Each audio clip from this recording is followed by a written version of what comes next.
the world of politics to the world of business, this is Balance of Power.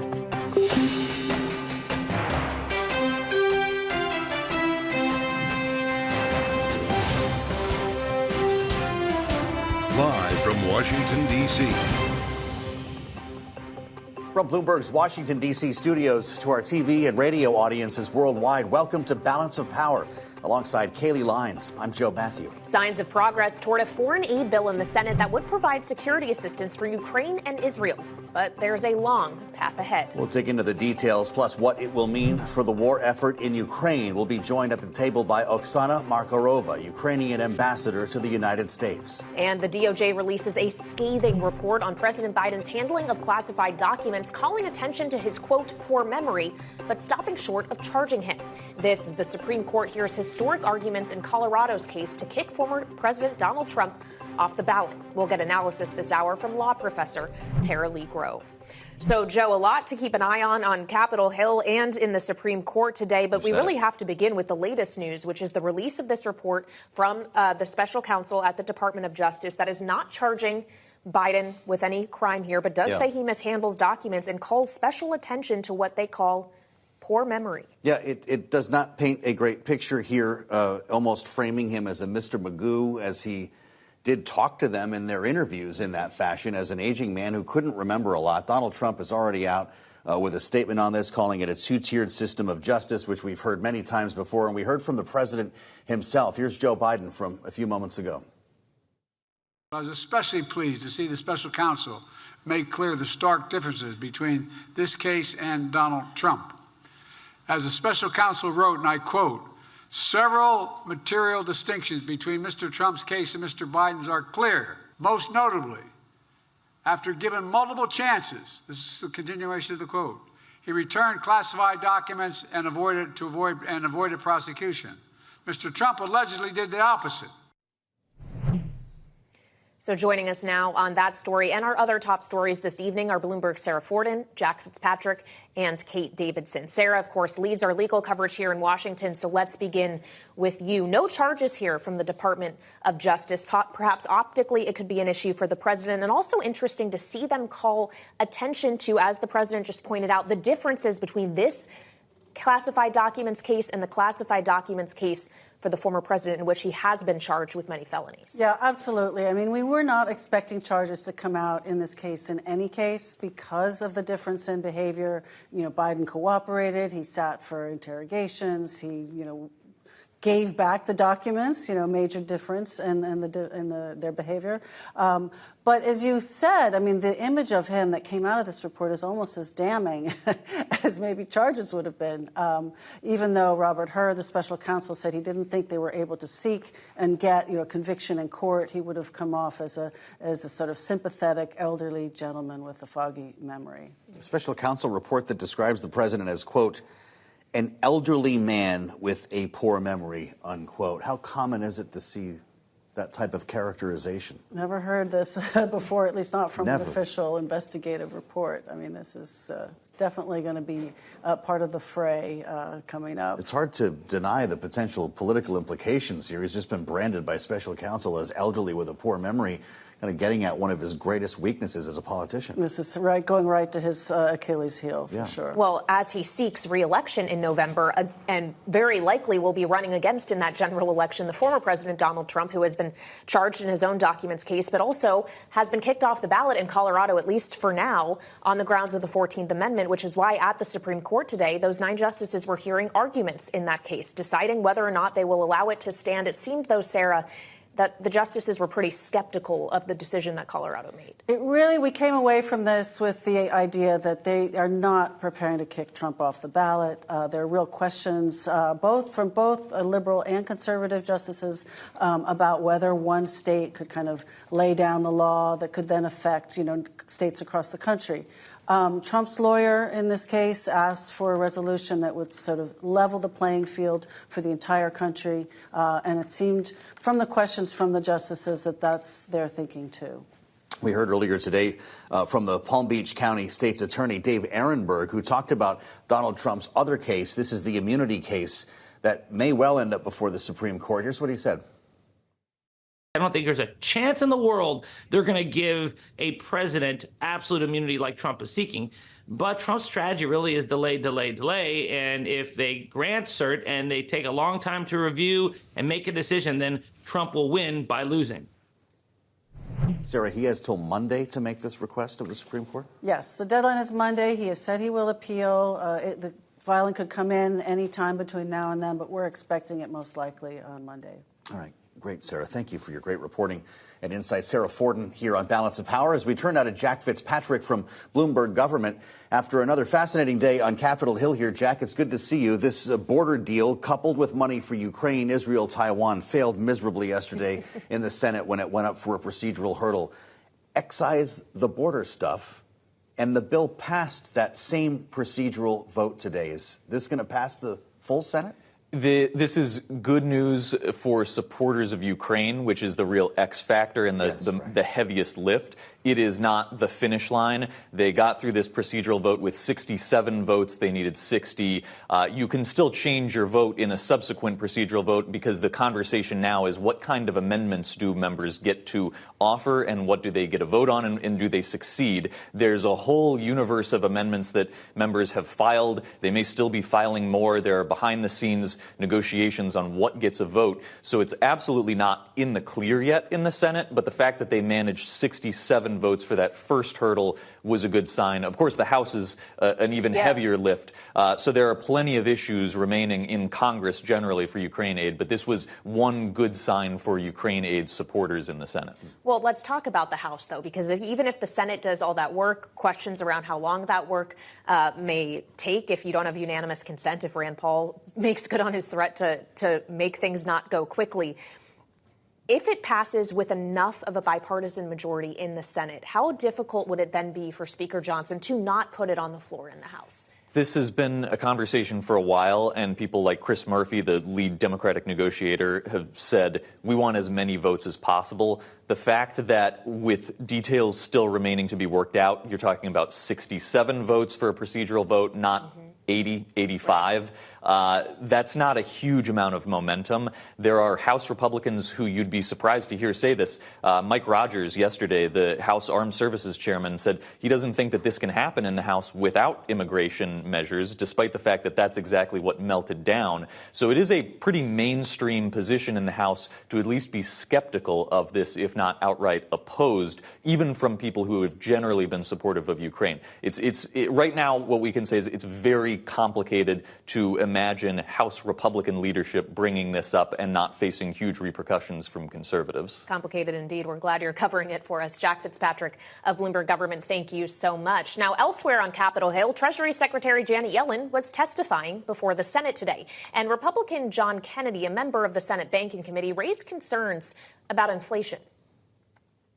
You don't think we need to get these prices? Wages are also up. And wages are up They're not more. up 24%. They're not up 27%. Well, what is true is that the median worker in the United States, if you compare today with 2019, can buy the same basket of goods with $1,400 left over to save or spend. So Americans, on average, are better off in spite of the fact that the level of prices is higher. Let's turn now to Bloomberg's Kate Davidson, who leads our Fed coverage and pays close attention to the economy. Kate, obviously, the Treasury Secretary was trying to paint overall a positive picture of the economy, but she did highlight some risks during her testimony today. Just walk us through your takeaways. Yeah, sure. So this is a testimony that she gives regularly. The Treasury Secretary gives looking at financial stability risks, right? She's the head of the Financial Stability Oversight Council. So monitoring these financial system risk is a big part of the job. She flagged commercial real estate. She was asked about, of course, that's been in the news with New York Community Bank. She said officials are monitoring that. I think surprisingly today, she talked about concerns about non-bank mortgage lenders. She even went so far as to say that there was a concern that if there was a period of stress, that there could be a failure. That's in part because those kinds of lenders, they're not like traditional banks. They don't have deposits to sort of support them in perhaps a stressful period if people were to pull money. So I think that that was certainly interesting that she talked about that. But her biggest role, one of her biggest roles, especially this year, is as the president's arguably chief economic messenger. And so, as you showed at the beginning, she was really there in large part to push back and argue, yes, the economy is very, very strong, despite inflation still being somewhat high. Is that an effective argument, Kate, when we know for a fact, based on our polling and just anecdotal evidence, that people are still feeling the pinch of inflation? They know the difference between prices now in 2019. Does that argument resonate with anyone to suggest that they have more buying power because their wages went up? Yeah, I mean, I think it's probably the best argument they can make, right? I think that Senator Kennedy was definitely tapping into something that we've written about at Bloomberg, which is right, that if you look back on 2019, pre-pandemic, prices are up, and that wasn't that long ago. I mean, people remember that, and they remember every time they go to buy something that's higher than it was, they remember that it used to cost less. And her argument is, well, prices have come up, but because of Bidenomics, because of the strength of this recovery and actions the administration took, and this is her argument, that we've seen this incredible growth and wages have gone up. So yes, even though prices are higher, people are taking home more in their paychecks. But as we've seen, I think that there's still a disconnect between what Americans are feeling. That may be true, but people aren't quite feeling it yet. As Kayleigh and I have discussed with you before, there's a difference between disinflation and de-inflation. Certainly in this case, Bloomberg's Kate Davidson, many thanks for bringing us up to date on the hearing. And coming up, we're going to be joined by a special guest, Oksana Markarova, the Ukrainian ambassador to the United States. Next on Balance of Power on Bloomberg TV and radio.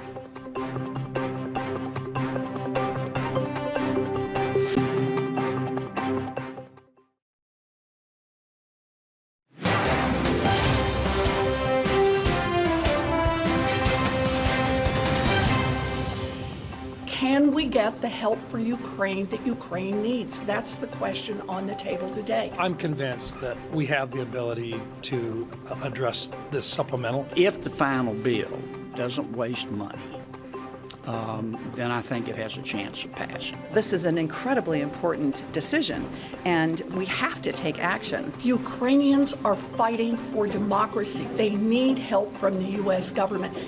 Everybody in Congress, pretty much, admits to that, but the Republicans can't get their act together to let us pass a law to make that happen. Senators from both sides of the aisle talking today with Bloomberg on Capitol Hill about an aid package for Ukraine, which cleared an important procedural hurdle today, but could be on a long road to passage. Joining us to talk about the war effort in Ukraine now approaching its third year is Oksana Markarova, the Ukrainian ambassador to the United States. Madam Ambassador, it's great to have you back at Bloomberg. We appreciate your coming to see us today. If we're talking about a long road to passage, how much time does Ukraine have? Well, I think the question is how much time do we all have? Because what Ukraine is on the front lines. Mm-hmm. But Russia, together with Iran, together with North Korea, is challenging not only us. So we will fight as long as we have to fight to win this war. And we have to also show that while all these dictators stay together in their club and helping each other and inviting Hamas into Moscow, we have to also show that we can stay the course. And again, today, even though the discussions were difficult, even though it's an election year, of course, there are all, in every country, internal issues that needs to be addressed. But I was so happy to see that, it was a very strong bipartisan support and not yet a final, of course, just the first step in the right direction, but that they will be discussing it. We need this support yesterday. Since last October, Ukraine did not have either budget support, and we're running out of the military support as well. So if this were not to pass, because the Senate is one thing, the House is a very different animal on this. There is a lot more skepticism about the need to continue funding Ukraine. What happens on the ground if you were not to get this $60 billion? Well, I think we have to do everything possible in order for the U.S. to stay strongly in and continue supporting us. I mean, look, the war is there. It's a full-fledged war. We have the front line of more than 800 miles, and it's a very active front line. And we are holding that front line. In the Black Sea, we were able to liberate the Black Sea, if you want to say so, from the Russian fleet, and we have to continue doing so. Now, we can double down now and support, which will allow us to not only defend the country, but also to sustain our economy, to prevent our more people becoming refugees, and what is more important, to sustain the economic growth that we have, so we can become self-sustainable and not ask for help.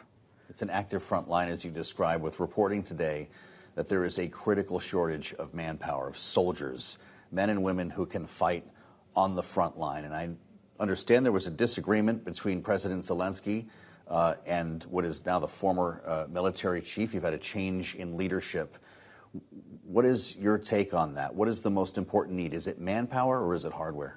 Well, first of all, of course, the hardware is still the critical shortage. You know, we still need more equipment, more air defense, more. And with the manpower, yes, you know, we just 2 days ago, our parliament adopted the new legislation on mobilization. Mm-hmm. That's not because of the short power. That's because, you know, people for 2 years are in the trenches. Mm-hmm. And we have to also regulate and evolve. And as President said, you know, to move forward and change sometimes the strategy in order to be current on what is needed at this moment. This would allow those who have been in the field for 36 months to be discharged. That's what you're referring to? Exactly. It's one of the points there is how to do the rotations, how to let people, you know, rest and then come back, you know. So it's a very complex law.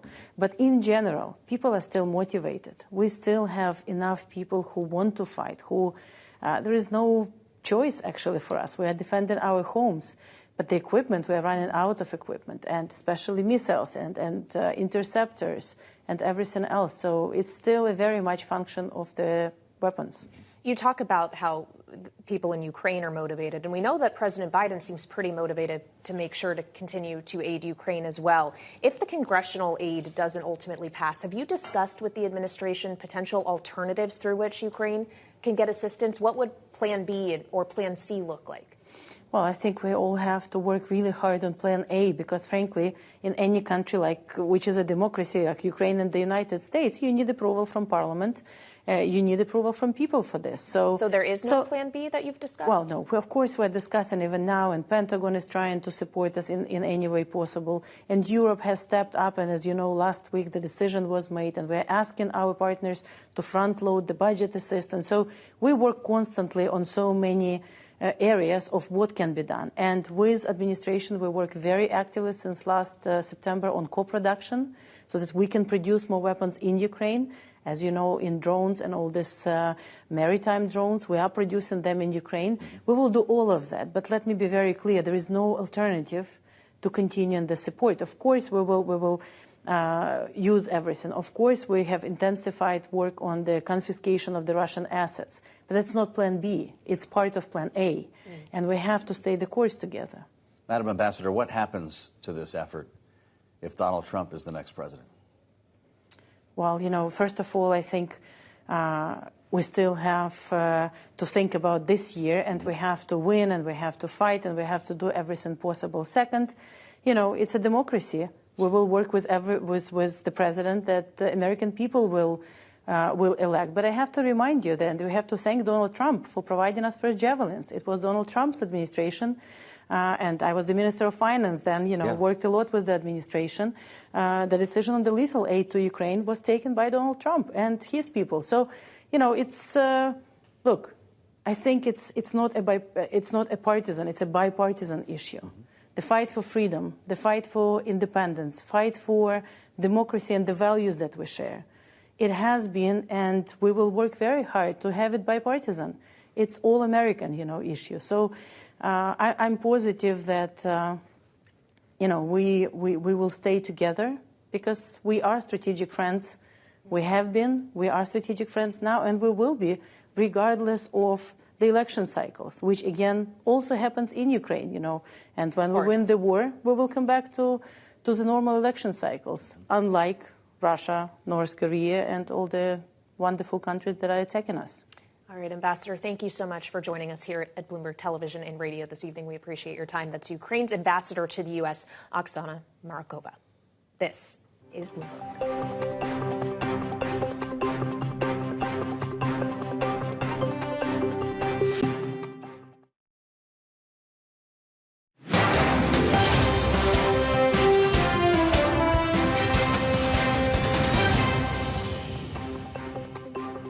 rising risk in the commercial real estate space has become a key focus for regulators and lawmakers in the wake of instability at New York Community Bank Corp. And that was the subject of discussion for Treasury Secretary Janet Yellen in her second day of testimony on Capitol Hill, with her also warning of this in the Senate today.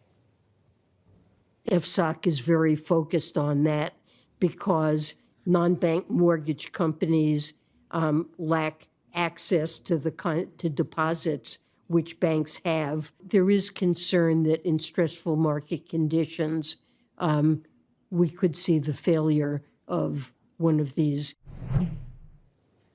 Joining us now to discuss is Bloomberg's Ketanji Johnson, who covers financial regulation for us here at Bloomberg. So obviously the Treasury Secretary did voice some concern about that today. She seemed less concerned around commercial real estate and specifically wouldn't comment on New York Community Bank Corp, at least in the House.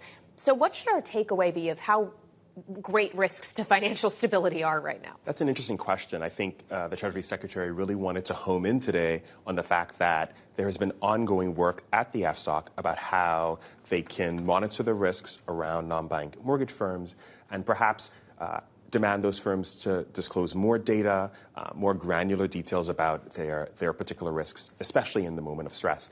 There was a proposal that the FSOC eventually adopted, and they now hold the powers to study these firms more intricately and then eventually, if they deem it necessary, be labeled as a too big to fail or systemically important firm. That has not yet happened, but I think part of what Yellen wanted to get across today is that by having these powers, they're hoping to really use them in studying these types of firms. Well, and it was interesting to hear Yellen talking about non-banks, because what you hear from the big banks who could be facing higher capital requirements if the current capital proposals comes to fruition says it would just push more activity into non-banks because the big banks would be lending less because they have to keep more money on the side. What does all of this mean for the future of the Basel III endgame, as we call it? Basel III, for certain, is certainly something that a lot of banks are concerned about, and in part because they, even with concessions, will have to comply with it, whereas non-bank firms don't have that same sort of oversight. And that's part of the tension.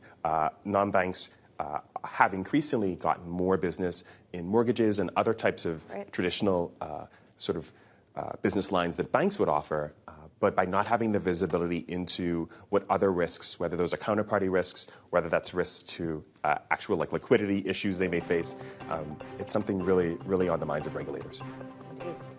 Thanks to Bloomberg's Ketanji Johnson. Great to have you back at the table. Ketanji, coming up, University of Texas law professor Tara Lee Grove takes us through the oral arguments heard today by the Supreme Court on whether Donald Trump can be removed from the ballot and returned to office. This is Balance of Power on Bloomberg TV and radio.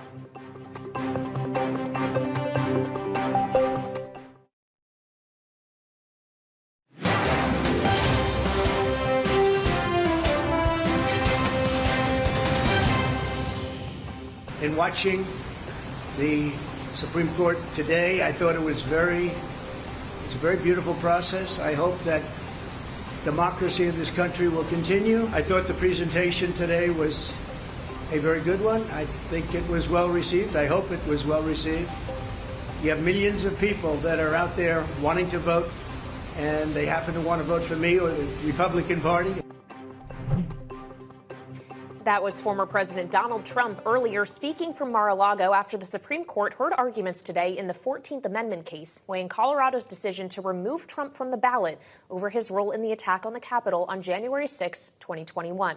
Joining us now to discuss on Bloomberg Television and Radio, University of Texas Vinson and Elkins Chair in Law, Professor Tara Lee Grove. Tara, thank you so much for being with us on the program. The justices, even more liberal-leaning justices, seemed pretty skeptical of Colorado's decision today. But there are a number of questions at play here, including whether what happened on January 6th was indeed insurrection, whether Trump engaged in that insurrection, whether Section 3 of the 14th Amendment even applies to him.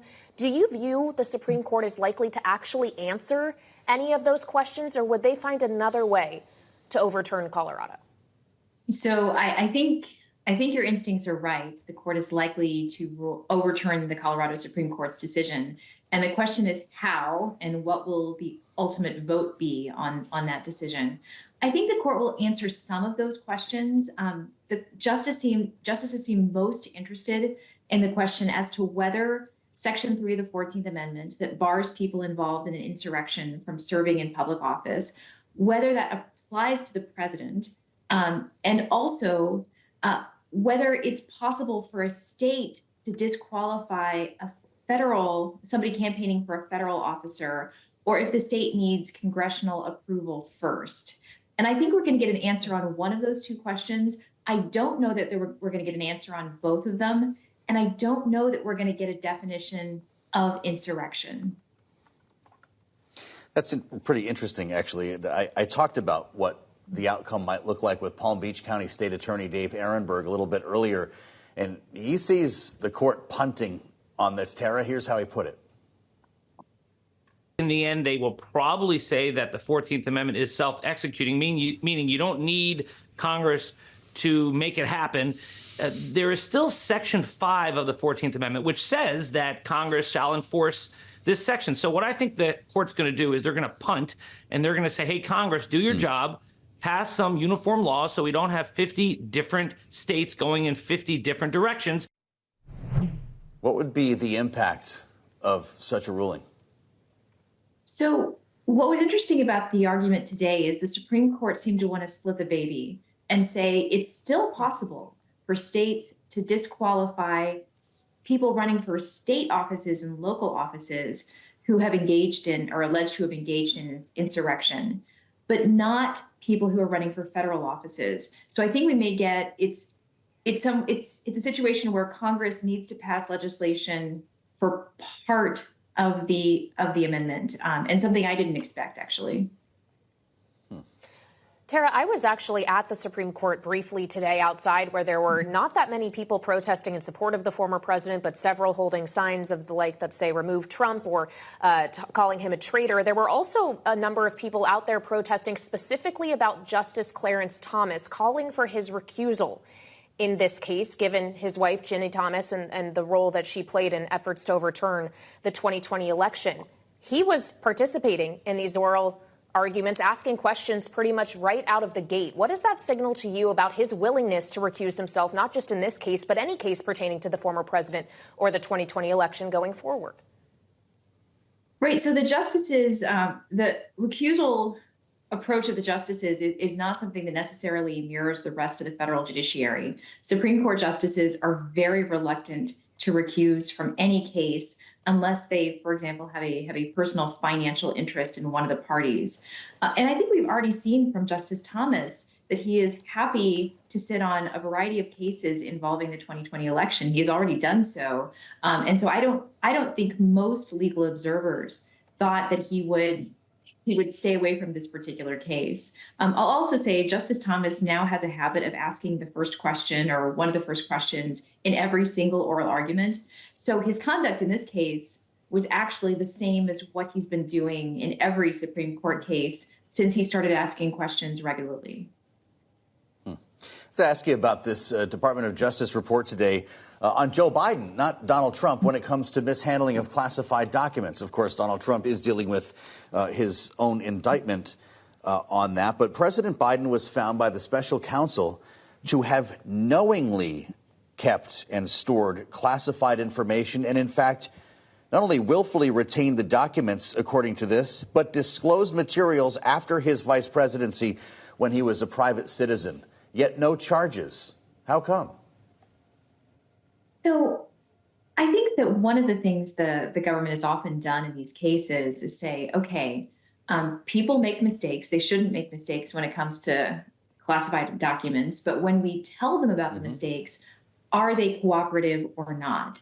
And my understanding is that President Biden has been reasonably cooperative since he figured out he had these classified documents. And so I think the approach here, it strikes me as not that strange. If you tell someone, hey, you messed up, and they say, oh gosh, I'm sorry, how can I fix it? It doesn't surprise me that the special counsel said, okay, in this context, we're not going to file charges. But doesn't the word willfully indicate that he knew he was doing something wrong? Or am I not reading that right? So, fair point. I think that one can make a mistake. You may willfully have the documents, but not quite realize what they are or what they mean. But fair enough. He was not willfully holding on to them, it seems, but fair enough. Yeah. Yeah, if you listen to what the former President Donald Trump has to say about this, he says this is now proven to be a two-tiered system of justice and unconstitutional selective prosecution. Tara, can you not understand, for someone who is sympathetic to the former president's argument that he's being targeted by the justice system when he was charged with multiple felonies for also mishandling willfully classified documents, that there were no charges at all brought here? I mean, is willing to cooperate absolution of doing any crime being held accountable for it? So I think that in our society today, every single person, when they look at any legal proceeding, looks at that legal proceeding from their own perspective. And right now, our society is very driven by ideological perspective. So people have their own ideological perspective and tend to be more trusting of litigants that they tend to favor, and tend to be more trusting of the government when it's run by someone that they politically support. And I think that's the lens through which many people view the system. There are people who have looked at both of these cases much more carefully than I have. But one thing that I do believe is the case is that when the government approached President Trump, he did not willingly hand back the documents or invite investigators in to check out what he had. And to the extent that's the case, that would be a big difference between these two situations. Tara, thank you. University of Texas Vincent and Elkins Chair in Law, Tara Lee Grove, with us on Balance of Power. Coming up, key takeaways from the Supreme Court hearing on whether former President Trump can be barred from appearing on the ballot in November, plus highlights from the Justice Department's investigation into Joe Biden's handling of classified documents. As we were just discussing with Tara, we'll play it to the panel next on Balance of Power on Bloomberg TV and radio.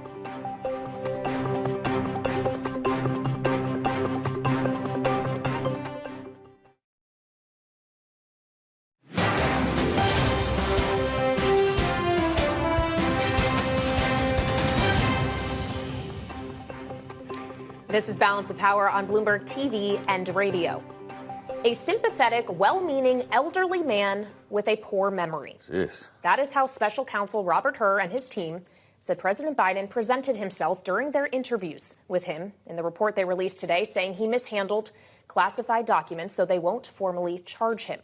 Joining us now to discuss this, the political implications of this, that is, our political panel, Sarah Chamberlain, Republican Main Street Partnership President and CEO, and Alvin Jordan of Rock Solution. So, Alvin, just to begin with you, referring to him as an elderly man with a poor memory, going on to say in parts of this that during his interview he couldn't recall what years he was vice president of the United States. Republicans very quickly are seizing on this. We have a House leadership statement that says a man too incapable of being held accountable for mishandling classified information is certainly unfit for the Oval Office.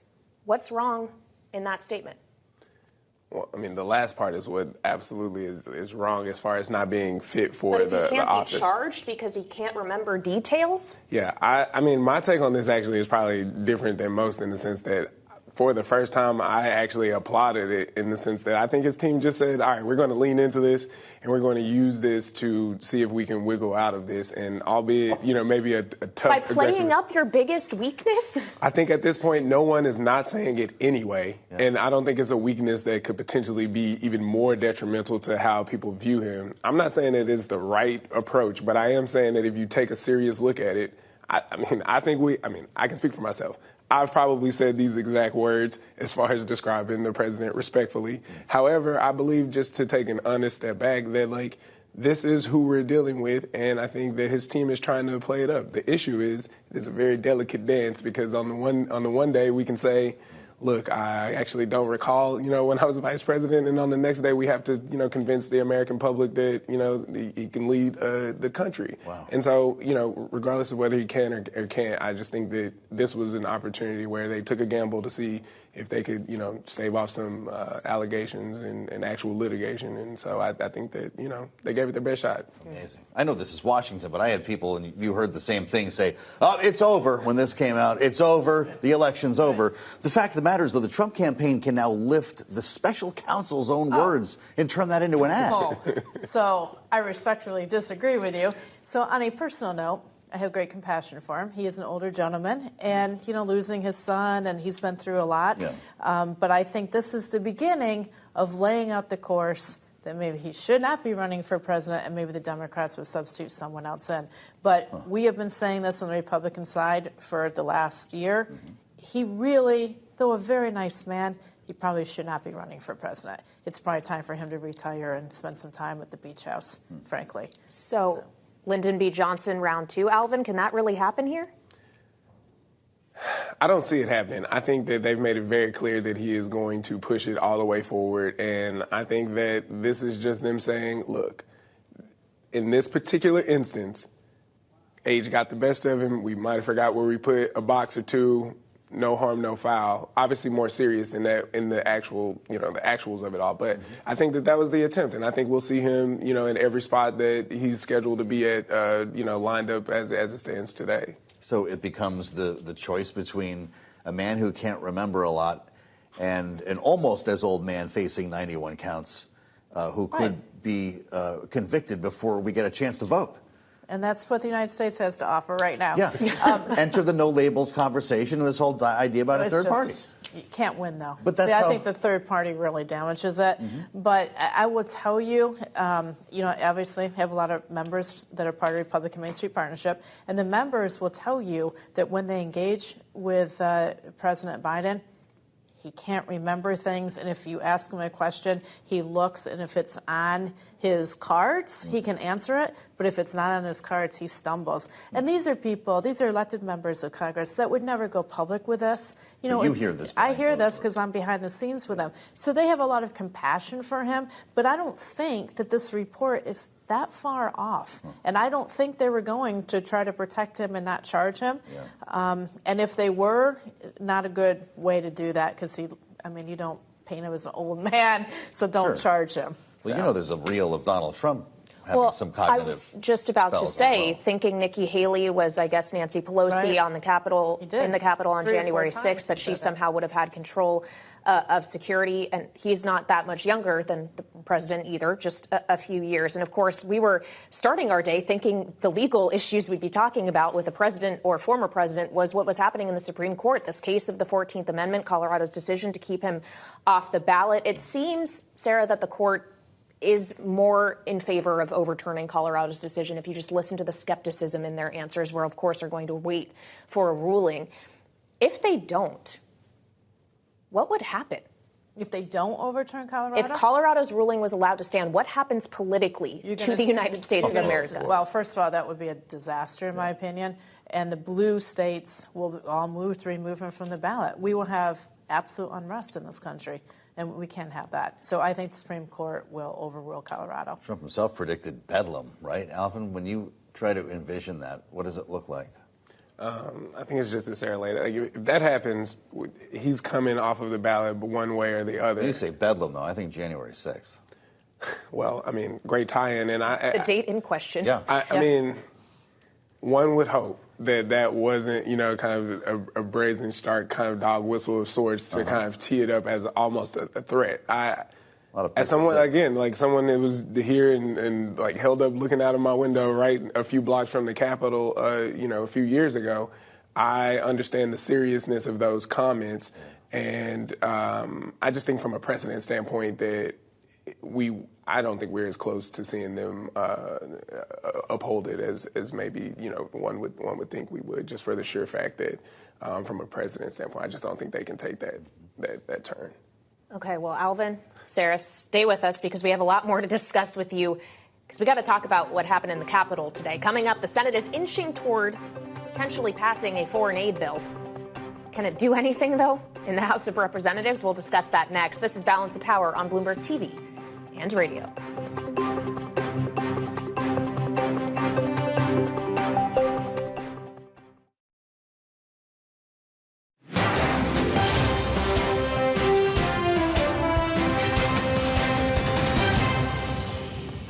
This bill is essential for our national security, for the security of our friends in Ukraine, in Israel, for humanitarian aid for innocent civilians in Gaza, and for Taiwan. The bill also strengthens our military at a time when they need it most. Failure to pass this bill would only embolden autocrats like Putin and Xi, who want nothing more than America's decline. Chuck Schumer today, the Senate Majority Leader, as the Senate voted to advance an emergency funding bill for Ukraine, Israel, and Taiwan, just a day after voting down the bill with a border security deal attached. Thanks for being with us on Balance of Power on Bloomberg TV and radio. I'm Joe Matthew alongside Kaylee Lines, and we reassembled our political panel for their take on another fascinating day in congressional history. Sarah Chamberlain is with us, Republican Main Street Partnership President and CEO, Alvin Jordan of Rock Solutions. Great to have you both here. Sarah, you're in touch with your members on the regular. I can't imagine what they are thinking coming off these two bills failing in the middle of the week, including a standalone funding bill for Israel. You strip away the border and magic happens. Now all of a sudden it looks like Ukraine, Israel, Taiwan might get the money. They might. Can it pass the House? My prediction is yes, it will pass the House. Yeah, there's a lot of support there for this. Now, they want some checks and balance with Ukraine. They certainly don't want Putin moving in, but they want to know where the money is.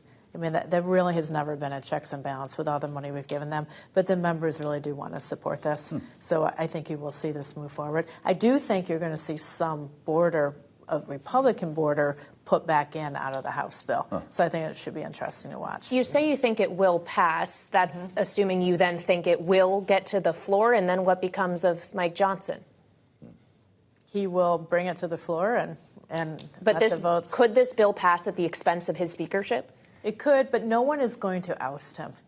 I mean, now after the recent reports, people are kind of having buyer's remorse about getting rid of Kevin.